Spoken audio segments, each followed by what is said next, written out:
আপনার সাগরের এমএলএ তিনি ডাব্লিউবিটিসিতে কচুবেড়িয়াতে যে টাকা কালেকশন হয়,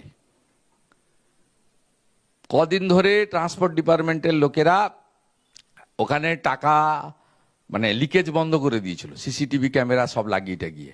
সঙ্গে সঙ্গে ধমক এসেছে, সিসিটিভি বন্ধ হয়েছে এবং বলেছে যত টাকা উঠবে তার 1/3 সাগরে টিএমসির অফিসে পৌঁছে দিতে হবে। 3 দিন 18,000 টাকা করে ডেলি কালেকশন ছিল, ধমকের পরে 12,000 হয়ে গেছে, 6,000 টাকা করে ডেলি চলে যাচ্ছে ওখানে। সাগরের বিধায়কের বিরুদ্ধে কুৎসা রটানোর অভিযোগ তুলে গঙ্গাসাগরে বিক্ষোভ তৃণমূল কংগ্রেস কর্মীদের। রবিবার সন্ধ্যার পর থেকে এই নিয়ে বিক্ষোভে কার্যত উত্তাল এলাকা। সম্প্রতি শুভেন্দু অধিকারীকে একটি ভিডিও বার্তায় বলতে শোনা যায়, সাগরের বিধায়ক কচুবেড়িতে ডাব্লিউবিটিসির যে টাকা কালেকশন হয় কদিন ধরে লিকেজ বন্ধ করে দিয়েছিল সিসিটিভি লাগিয়ে। সঙ্গে সঙ্গে ধমক এসেছে সিসিটিভি বন্ধ করতে, আর যত টাকা উঠবে সেটা তৃণমূলের অফিসে পৌঁছে দিতে হবে।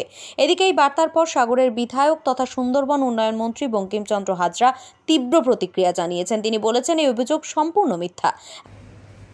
মাননীয় বিরোধী দলনেতা শ্রী শুভেন্দু অধিকারী মহাশয় আজকের যে অভিযোগটা আমার বিরুদ্ধে করছে তা সর্বৈব মিথ্যা এবং ভিত্তিহীন। তিনি ব্যক্তিগতভাবে তিনি যেভাবে আমাকে আক্রমণ করছেন, আমি তো অবাক হয়ে গেলাম যে ঘটনাটা সঠিক তিনি জানলেন না, তিনি বুঝলেন না। দলের নেতা অরুণাভ দাস একটা কথা বললেন, তার উপরে বিশ্বাস করে তিনি আমার সম্পর্কে মন্তব্য করলেন। এটাই খুবই দুর্ভাগ্যজনক।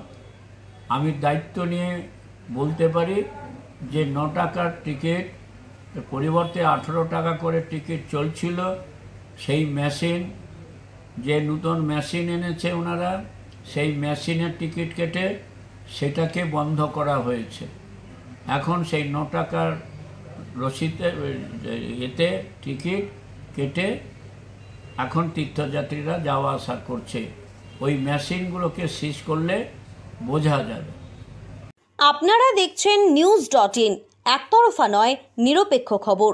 আপডেটেড থাকতে সাবস্ক্রাইব করুন আমাদের চ্যানেল news.in আর বেল আইকনটি প্রেস করতে ভুলবেন না।